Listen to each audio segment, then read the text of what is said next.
For weeks, the world believed the same story. An elderly woman had been kidnapped from her quiet home, and somewhere out there, a criminal was waiting for a ransom payment. News outlets repeated the narrative again and again. A $6 million demand in Bitcoin, a mysterious kidnapper, a ticking clock. But something about the case never truly made sense. There were no phone calls, no negotiations, no instructions for how the family could actually pay the ransom. The notes that appeared online looked dramatic, but they lacked the one thing every real ransom demand needs: a way to respond. Still, the kidnapping story spread everywhere.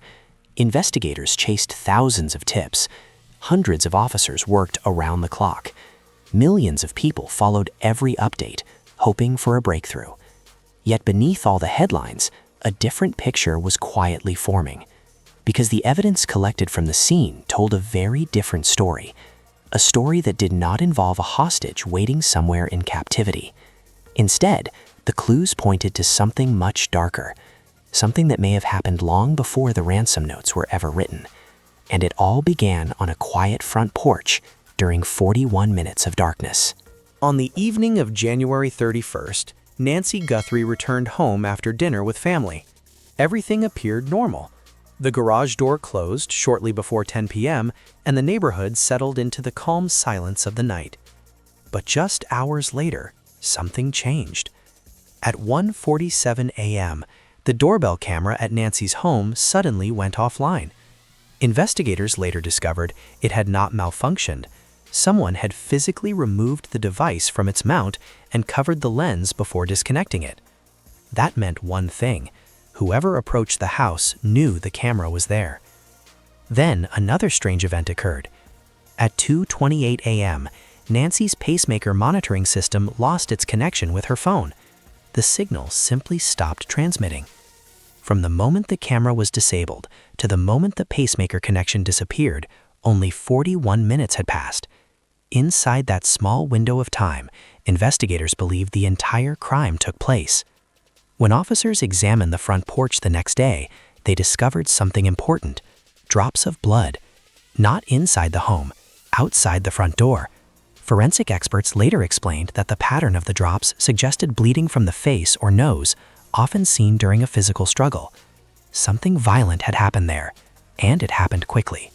A few days after the disappearance, ransom messages began appearing in an unusual place, not sent privately to the family, but to media outlets. The notes demanded $6 million in Bitcoin. But investigators quickly noticed something strange. There was no return address, no phone number, no email, no encrypted chat, no way for the family to reply. In real kidnapping cases, communication is everything. Kidnappers must prove the victim is alive, so the family has a reason to pay. This is known as proof of life. But in this case, that proof never came. No photo, no voice recording, no message written by Nancy herself. Weeks passed, yet there was still no direct contact between the supposed kidnappers and the family. To many investigators, this raised an uncomfortable possibility. What if the ransom demand was never meant to start a negotiation? What if it was designed to do something else entirely, to convince everyone that Nancy was still alive somewhere? If that were true, the kidnapping might not be the real crime at all. It might simply be the story someone wanted the world to believe. As the investigation continued, more evidence began to surface. Forensic teams recovered 2 separate DNA profiles connected to the crime. One came from a glove found a short distance from Nancy's home.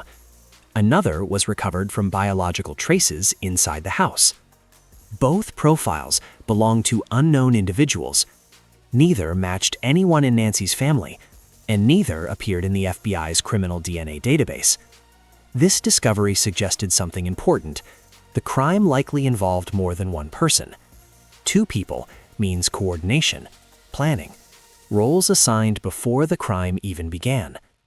Surveillance footage from the neighborhood showed a masked figure near the property. Investigators described the suspect as a man of average height with dark facial hair. Some experts even noticed what appeared to be a small tattoo visible near the wrist. These details may seem small, but in modern investigations, they can become critical clues. Meanwhile, forensic genealogy experts began running the unknown DNA through specialized databases, the same technology that once helped identify the Golden State Killer decades after his crimes. With each passing day, investigators were quietly building family trees, searching for a connection that could finally reveal the identities behind the DNA. As analysts reviewed every piece of evidence, a troubling theory began to emerge. Some experts suggested the crime may have been re-engineered after something went wrong. In other words, the original plan may not have been kidnapping at all. If something unexpected happened during the encounter on the porch, something violent, the person responsible would face a serious problem. A missing person case would immediately focus attention on the house. But a kidnapping story changes everything. Suddenly, investigators search for a living hostage. Media attention shifts toward ransom demands. Thousands of tips begin pointing toward strangers instead of the crime scene. In that scenario, the ransom notes serve a very specific purpose. They redirect the investigation. Whether this theory is correct remains part of an ongoing investigation. Authorities have not officially confirmed what happened during those 41 minutes. But one thing is certain. The blood on the porch, the disabled camera, the missing proof of life, and the DNA evidence all suggest that the truth of Nancy Guthrie's disappearance may be very different from the story the public first heard. And somewhere out there, the answer may already exist, waiting inside a single DNA match that could finally reveal what really happened during those 41 minutes.